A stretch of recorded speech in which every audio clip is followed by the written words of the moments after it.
welcome to Meet Me Where I Am. I'm Ashley with my mother. Today is Sue, and we're going to be jumping right in, kind of readdressing one of the first logical fallacies that we talked about in our first episode, really just trying to go over that, which was ad hominem. So I think that we wanted to talk about the rules for polite and civil conversation as a great starting point. Right, Mom? Yeah. Do you want to talk about that first? Yeah, I think so. I think that when you're coming into a conversation where you're not trying to win over anybody, you're not trying to change somebody's mind, you're just trying to get them to explain where they are so that you can meet them there. What types of things should you agree on? I found a list of rules of civil conversation, and the first one says, I will try to reach a shared understanding rather than win an argument. Now, realize that this is just one list from one person, so for sure. Might be other lists for other things. So obviously, there are times when you're having a discussion and you do want to win the argument, but if you're really trying to reach an understanding with someone, then you want to kind of set that aside and say, I'm not going to try to win. I'm going to try to understand where they're coming from, and maybe they can give that to me and they'll understand where I'm coming from. Yeah. I think that's the big thing, is realizing that in order to meet somebody where they are, you have to find out where you are first. So right. You gotta find out. That is part of it. And also just allowing them to be vulnerable and be in that moment. And there's a cat behind you. It's really fun. No. Mikey, the gray cat is behind you. It's so funny. Sorry, I got distracted for a moment. She's distracted. So you're not trying to win the argument. So then, which actually is like most of Facebook discussions and arguments are just trying to voice your own opinion and not really change anybody's mind. So, what's another rule? So I will clarify with others to make sure I genuinely understand their perspective. So when somebody says something, instead of just jumping in with what you have to say, you may want to repeat that back to me in your own words. What did I just say, right? Yeah. So that's another way that you can have a civil conversation, is by not parroting what they say, but say, so basically what I hear you're saying is this. Yeah. Right? And I think it's really important to like you said, repeat it back, but not coming to it with your own judgment already. Like when you hear something, sometimes it'll make you react in a negative way, or react in a way that will close off the conversation. So like be very, very mindful of your face. Right. like I've had that problem a lot. I got RBF. So like it happens to me all the time that people think that I'm very standoffish and very hard to confront and hard to talk to, but I'm actually very open and very interested in other people's ideas and eager to learn what I don't know. Right. But not everybody comes to it that way. So clarifying, but and not putting things into their mouth.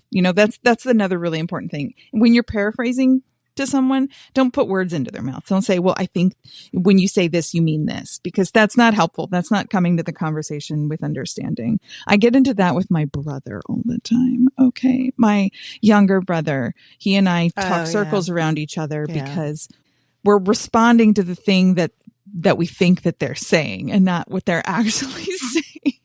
And I'm very guilty of it too. I'm not going to lie. But it's just, it's the relationship that we have. So, don't put words into their mouth.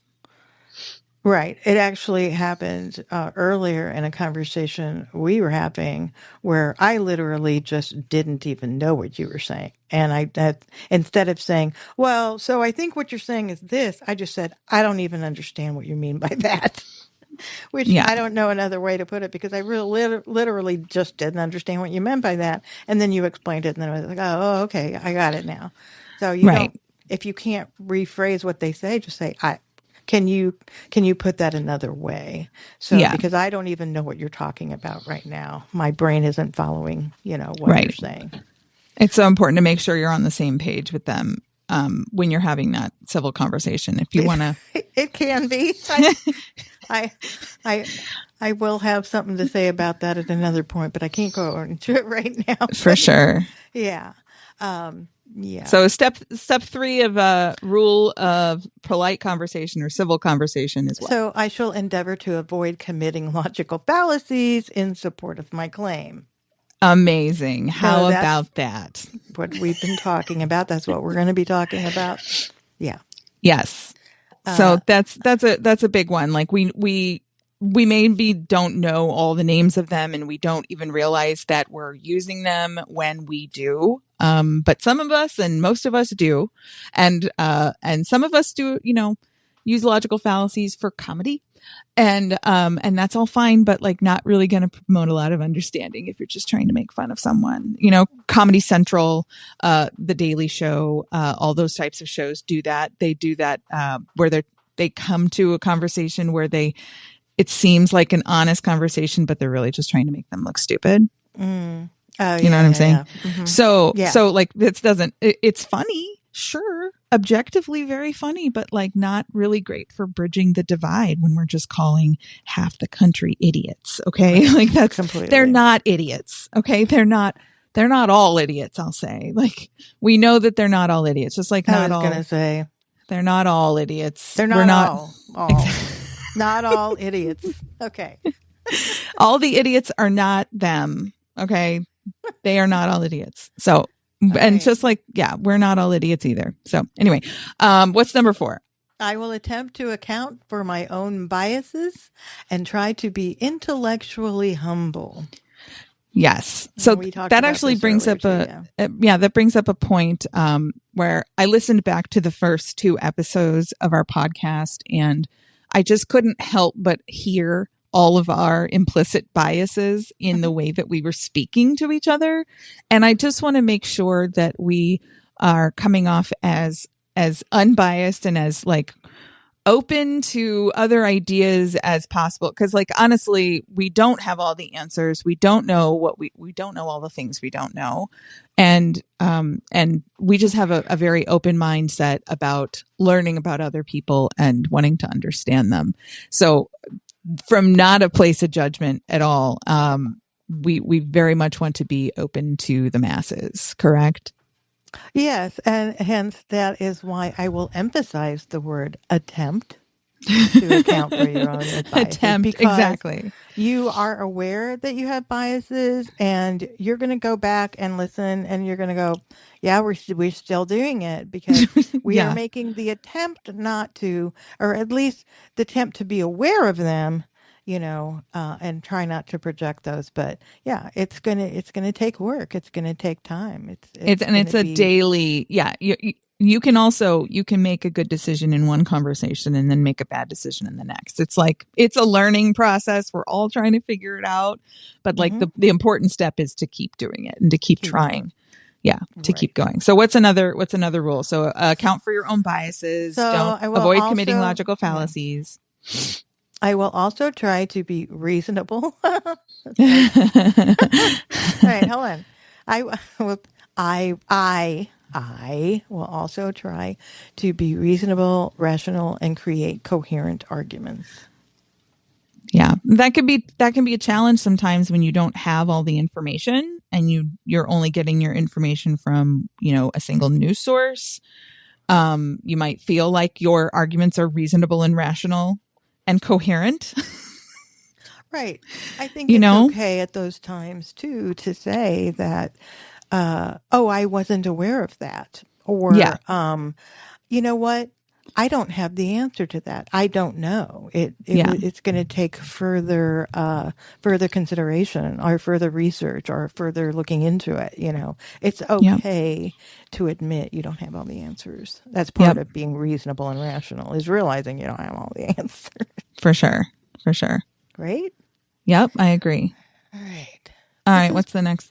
This is part of from number 3, from the logical fallacies. Is I may challenge ideas, but I will refrain from personal attacks and mean spiritedness.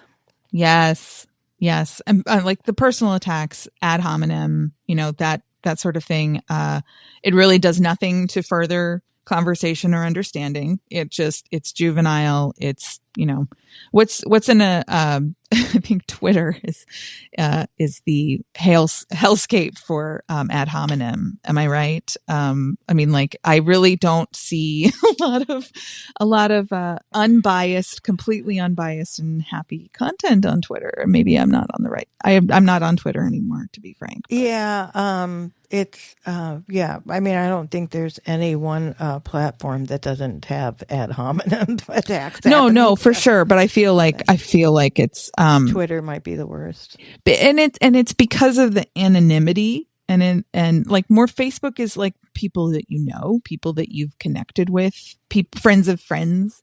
Twitter is more, I feel, generic, and you follow a lot of people that you don't really know in real life. Mm-hmm. Do you agree with that? Yeah, I mean, I did generally. Yeah, no, I know.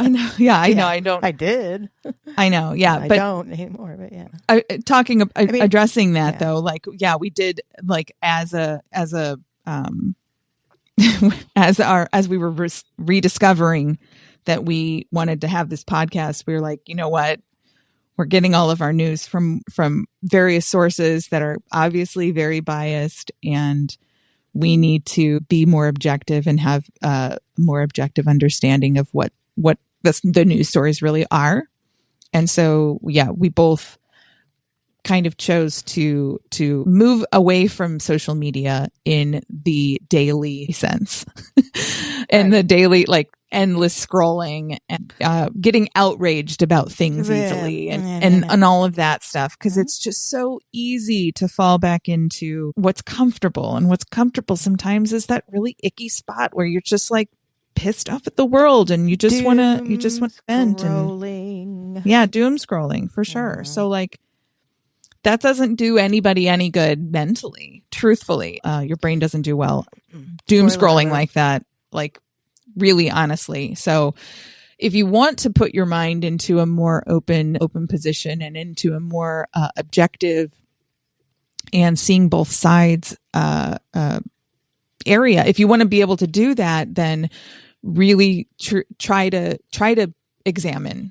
and you don't have to obviously quit any of these social media platforms. I'm not saying that. I'm just saying, like, examine how it's affecting your life, because that's really all we're trying to do here. Is we're trying to allow everybody the strength to look at what you're putting out in the world and ask, is it serving you? Is it serving the world? Is it really benefiting you to, be scrolling mindlessly and posting absolute garbage opinions on? Is there a way I could better spend my time that would be more productive and might leave me feeling just a little bit happier? Yeah, like more fulfilled.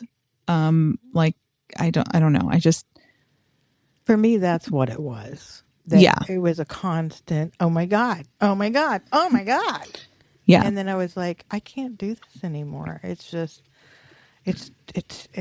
too doom scroll every day when I got home from work. And the minute I quit, I felt, I mean, like, obviously there's still things happening in the world that I'm like, oh my God. But yeah, I know. It's not that constant every day, thing. So I think it was a good move for me. But it's up to you what you think. Also, spoiler alert, we do have a Twitter account, but we're not going to be very active on it. So just warning you. We'll if post you want to get in touch with us, episodes. You might want to try a different way, because we're going to put our links to our pod up there. And then I did it the other day, and I started looking at some news things, and I went, whoop, okay, bye. Yeah, you just fell right back into it, right? Started to. Almost, yeah. I was like, I got to get out of here. So I'm just going to go put the link, and that's it. And occasionally, like once or twice a week, look for comments, but that's it. But so I know really I think we really need to hire a social media manager. Yeah, I think we might do that. This is not the way. But if you want to communicate with us, I wouldn't recommend. It is really important to connect with people that you know, but just if you're using social media to if you're using social media in a negative way, I mean, truthfully, what are you doing? What are you doing? what are you doing with your time? Why are you wasting your time like that? Why are you throwing out negativity into the world? Like, let's I mean, just the basics, like just try to be a good person and try goes not to. along with the notion that if you want the world to be a better place, then start with yourself. Yeah. As Gandhi said, be the change you want to see in the world. There you go. That was the phrase I was looking Yes, for. Okay. Yes. All right. Yes. Number 7. You have to be the change. Yeah. What's number 7? I will use the principle of charity to interpret others' points of view in the best light. Now, what is the principle of charity? I don't know. I didn't write that down. I'm assuming what it means is basically is that give them the benefit of the doubt. Yeah, benefit of the doubt. Like you're not immediately going to take what they say and go, oh, well, you just hate everybody, don't you? You know, it's like you're just going to say, oh, well, you know, try to be charitable about what they said and to view it in the best light, instead of immediately jumping to the, you know, oh wow, you're just, you know, well, you hate everyone, or you know, whatever. Just oh no, don't go away. My screen just oh, your screen fell asleep. Yeah, it's like, oh, you've been asleep all the way. Okay, yeah, okay. Yeah, so that's it. Principle of charity, I think it's just mean, like we talked about, I think in our first one, is give them grace. Yes. And also on that note, give yourself grace. Like I had a couple of situations recently where people came to me having blundered in some way, very minor, and they felt terrible about it. And like messaged me later and said, really, really sorry about this. Won't let it happen again. And I was like, I moved on. Please allow yourself to also, you know, like, right. I'm trying to give you grace. Give yourself some grace. Like, you have no idea how much grace we're giving ourselves for totally messing up these first few episodes, right? We're just like, okay, we didn't do so good moving on that one. Moving on. We trying to learn. Yeah. So, yeah, exactly. Yeah. Okay, give yourself grace. Yeah. And the last one is, I promise to remain genuinely receptive to changing my mind. Now, this is a big one. Yeah. I think, because let's face it, we're really not receptive to changing our minds once we've come to a certain belief or whatever. But yeah, that's got to be part of it. If you're going to have a conversation and you want to know where people are, you know, if you want to meet somebody where they are, part of that is you saying, is there any way that this could change my mind? Now, you know, obviously, there are certain conversations where you're going to know that's not going to happen, but you have to be open to the idea. I think it's not even a light switch, like changing on or off. You know, it's changing your mind in any way, right? Like if you go into a conversation knowing that I've already made up my mind and I'm not going to be swayed from it, then like you're not, it's not a conversation. That's a monologue that you're going to give to someone. Okay. Right. Like, why are you doing that? Like, if you want to actually have a conversation and promote understanding, then ask them questions, be genuinely interested in what they're saying. And, you know, don't think the worst in them.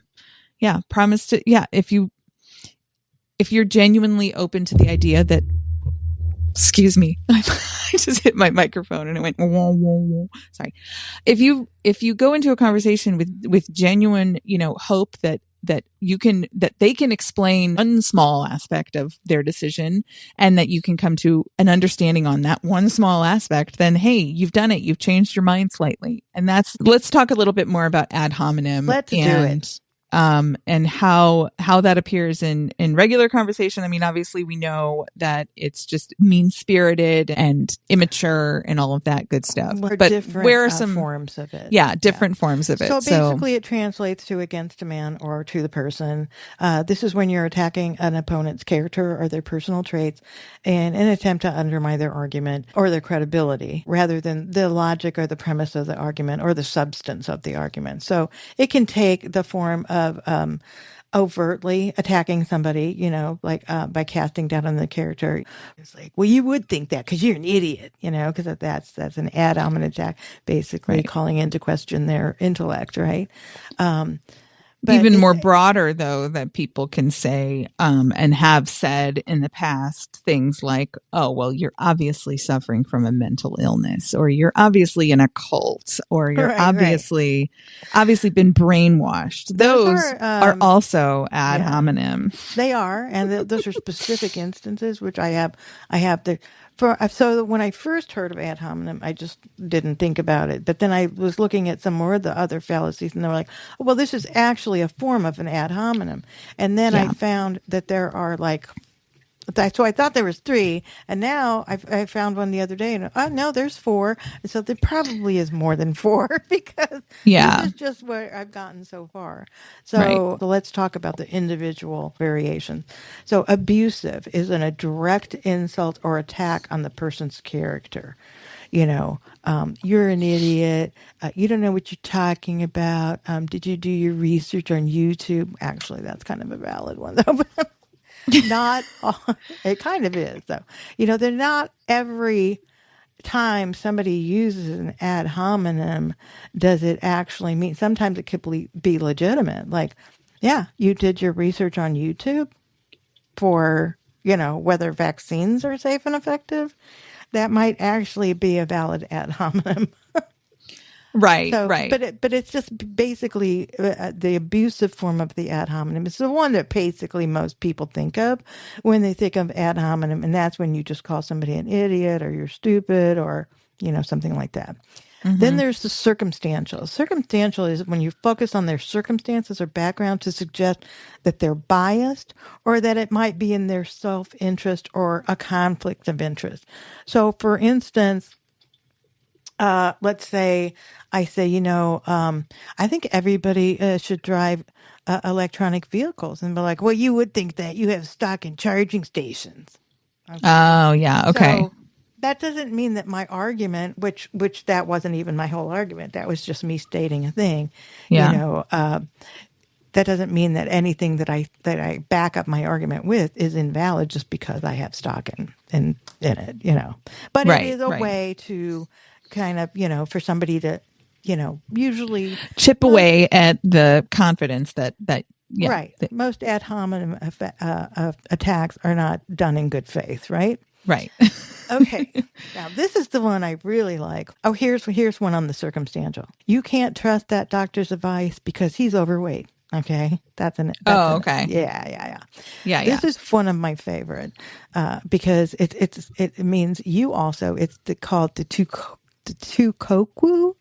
And I don't know if I'm saying that right, but I always like I've heard this one before, and I'm like, what is that? So it's basically an ad hominem when you're pointing out inconsistencies between the person's actions and their claims. So you're basically accusing somebody of not practicing what they preach. Oh, Yep. you think climate change is caused by man and way you drive in that gas guzzling SUV. That's an Right. example of that, Right. right? Or Right. here's another one that I actually remember back in the 80s or 90s. Richard Simmons, the fitness guru who did, Yeah. Sweating to the Oldies and all this, right? Yeah. Helped a lot of people lose weight, helped a lot of people get fit, stay fit, all that. One day he was caught going through the McDonald's. And they're like, well, how can he give you fitness advice? He ate McDonald's today. Just because he had McDonald's one day didn't mean that anything that he was doing was invalid. Right. Right. But Yeah. that's one of the things that people will say. That's one of the logical fallacies that the Tukokwu. All right. Now here's another one, and this is the one that I just recently discovered, and I was like, "Oh, this is the one I was telling you about earlier. This is what it is. It's called poisoning the well. When you are primed to distrust someone's argument in advance, so it's kind of like a guilt by association. Trump supporters are all in a cult. Liberalism is a mental illness. Right. Anyone that goes to this church is just That crazy. just You broad know, sweeping brush that broad just sweeping covers brush everyone covered. and doesn't promote understanding and Yeah. individualism. Yeah. Yeah. Yeah, So, exactly. yeah. So you're basically discounting anything this other person is ever going to say ever. And I think people do that for self-preservation. They don't want to feel like they're awful people, you know. They don't want to feel like they're doing anything wrong. So I feel like a lot of that is self-preservation. They're saying all of that in their head, you know, like, oh well, they're just in a cult or whatever. Maybe that's completely off base. I don't know, but It's possible. I think that people get so ensconced into their echo chambers that they literally do believe these things, whether there's really any factual basis in it or not.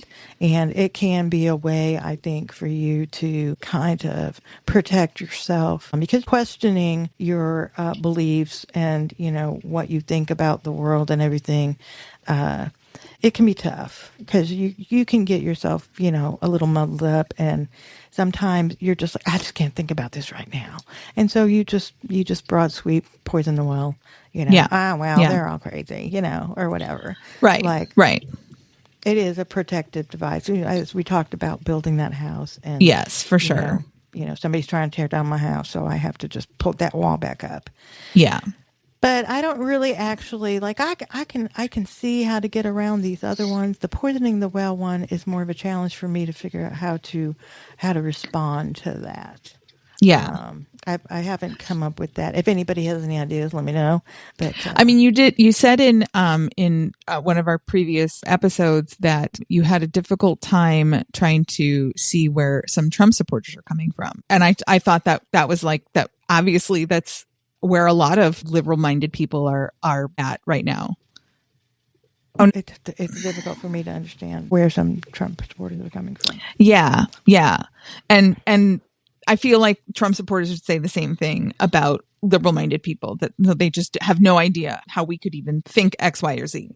So like, it's like we said before, like peeling back one layer and realizing like they're human people behind those facades and behind those logical fallacies. There are people behind them.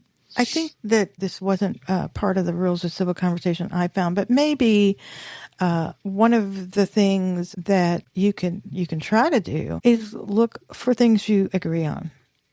Yeah, because there's no way that I am in complete disagreement with every political stance that every conservative has. There's just not, because no, nobody is fully one way or the other. It's like a spectrum we're on the all political spectrum. we're all And kind of so more in the middle.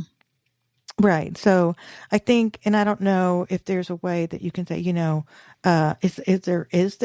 maybe that's one of the ways that you can address this, to say, is there any liberal policy at all whatsoever that you don't think is crazy? Yeah. I don't know. Maybe that's a way.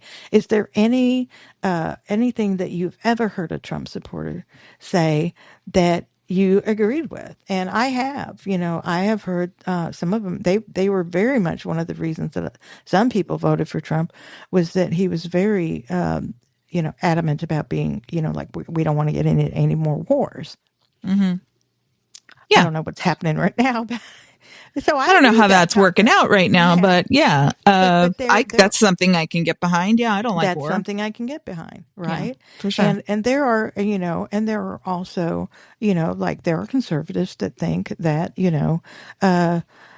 well, I don't want to have an abortion myself, but I think, people should have the right to make the choice themselves. They're a pro-choice. Yeah, and I think President Trump actually said that back in, the 80s and 90s. Right. But And just the same as there are liberals who are pro-life. yeah. Yeah. We've had that discussion, the Big Tent. Yeah, I think that we don't have to talk in absolutes, like that not every liberal is pro-abortion and not every conservative is anti-abortion. Like, yeah, for sure. Like, there's a spectrum of beliefs and understanding, and I think that the main point of the podcast and of why we're here today is because we want to build understanding. We want to build better relationships and have better conversations with those people. So I think that these are really great rules. I'm going to look up the principle of charity because I think it is just giving people the benefit of the doubt, but I want to look up what that actually means, and we'll have an update for you on the next episode. Yeah. Alrighty. Yeah. So, it's been a great chat today, and hopefully you got some good information from us today, but we'll talk about the next logical fallacy next week. And yeah, that's all for today. Got anything else to say, Ma? Good day. Good day, mate. Okay. I'm going to come All up right. with a really good sign off one of these days, but today is not that day. So good day, mate. It's not today. Okay. All right. Bye. Bye.